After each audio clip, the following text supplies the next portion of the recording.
Hello students, in Morphology of Flowering Plants, we are on the inflorescences. We have discussed the two types of inflorescences, that is Racemose and Cymose inflorescences. In this lecture, we are going to look at the different types of Racemose inflorescence. Here we have 5 different types of inflorescences. All of them are racemose in nature. If you look at them carefully, you can see acropetal arrangement in all these cases. The older flowers are below, but there are differences in them. Let's have a look. In the first case, this is the classic racemose arrangement. Okay, the flowers are arranged in acropetal order and they are pedicellate flowers. The axis will be elongated. This is the classic racemose inflorescence, which is called as a raceme. Examples will be mustard. This arrangement will have elongated axis and pedicellate flowers. Why am I stressing on pedicellate flowers? Is because of the next type of racemose inflorescence, in which you see that the flowers are in acropetal arrangement but they are without the pedicel. These flowers are sessile flowers. This is seen in case of plants like Achyranthes, medicinal plant. This is the same as raceme,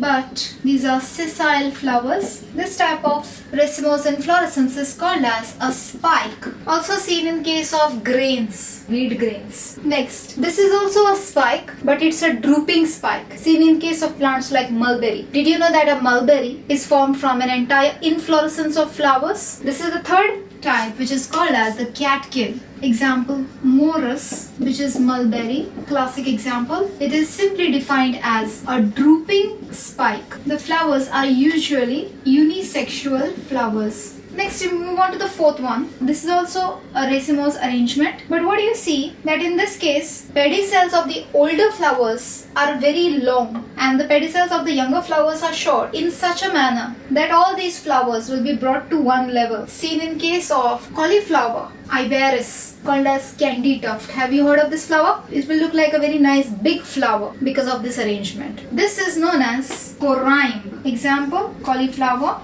and Iberis, which is candy tuft. Older flowers develop longer pedicels such that all flowers brought to same level. Then fifth one. What happens in this case is that the growing axis, this is not the shootapical medicine, this is a flower. In this case, the floral axis will get compressed in such a manner that all the flowers, older flowers and the newer flowers, will seem to arise from a common point from the peduncle. This is known as Umbel, because this will look like that umbrella kind of arrangement. You will also find that the bracts of all these flowers will also come to align at one place only, such that a whirl of bracts will be formed all around these flowers. This whirl of bracts around the inflorescence is known as an involucre. Involucre can be defined as whirl of bracts around inflorescence. Even in a sunflower, which I told you is an inflorescence, you will see those leaves below the flower. Those are not the calyx of those flowers, they are actually the bracts of those flowers. Coriander, onion axis becomes very short. All pedicels arise from a common point. Let's move on to the sixth one. This can be seen in case of maize, palms, Colocasia. The corn cob is actually made from an inflorescence of flowers. Every seed will be formed from a single flower, okay, in case of the corn. And those things that you remove from the outside, those are actually the enlarged bracts of these flowers which cover this entire inflorescence. Those enlarged bracts will be called as the spathes. And this type of inflorescence will be called as a Spadix. You will note that the peduncle in this case is going to be very fleshy peduncle. Okay, the flowers are going to be in racemose arrangement, alright, and it will be covered on the outside by the enlarged bracts. The enlarged bracts which cover the inflorescence is called as the spathe. Usually on top there will be the male flowers and the female flowers are going to be below. That's Spadix. Next we move on to the example of the sunflower, which is called as the Capitulum or racemose head. In this case, this is the peduncle that has become very flattened. Flattened peduncle.